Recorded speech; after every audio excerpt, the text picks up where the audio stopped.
Magandang umaga po lahat sa inyo diyan mga idol.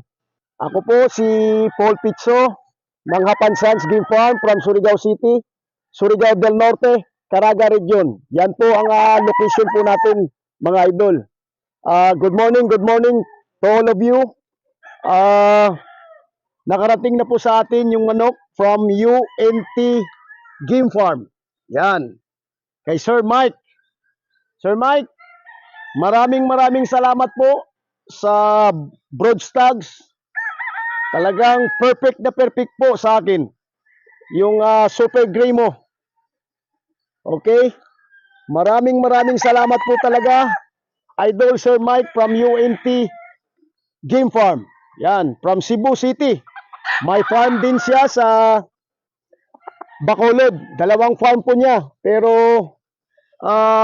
actually taga Bacolod po siya. Mga idol, taga Bacolod. Pero nag-stay na po siya sa sa Cebu City kasi anong tawag nito? Diyan, nagninegosyo po siya diyan. May nagtatanong sa atin na ba tayo kumukuha sa kanya ng super gray niya. Ganito po 'yan mga idol.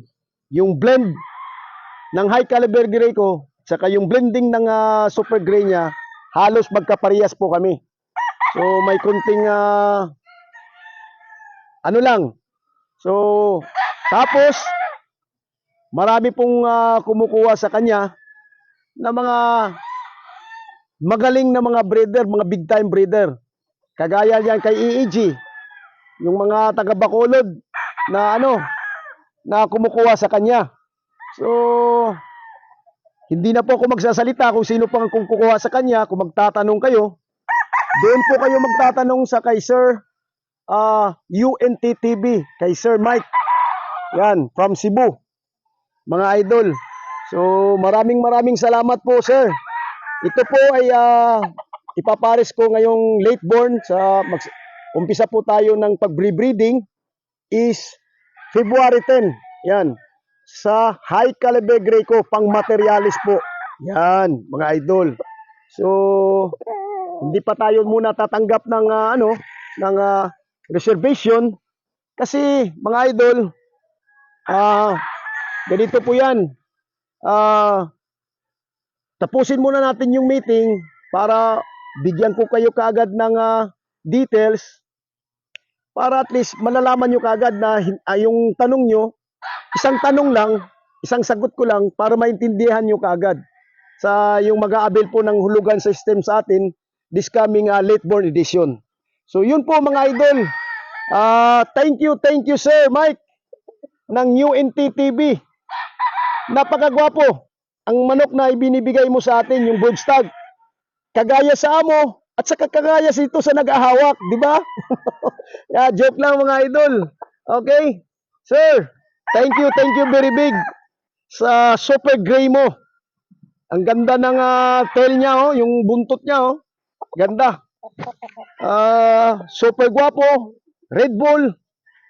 Yung tawag nito, palong nito ay talagang makikita mo na purong-puro yung bloodline po niya. Yan. So, yan lang po mga idol. Ang timbang niya ito is 150 ata. Yan.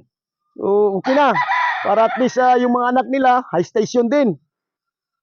Pag subukan ko pag-upgrade, kailangan talaga i-upgrade para hindi po tayo mapag-iwanan. Okay, maraming din nagtatanong bakit daw na mag-upgrade. Kailangan talaga. So, yan mga idol. So, dito na po yung super gray ni Sir UNT Game Farm ni Sir Mike. Salamat, sir. Thank you. Good morning mga idol. Good morning.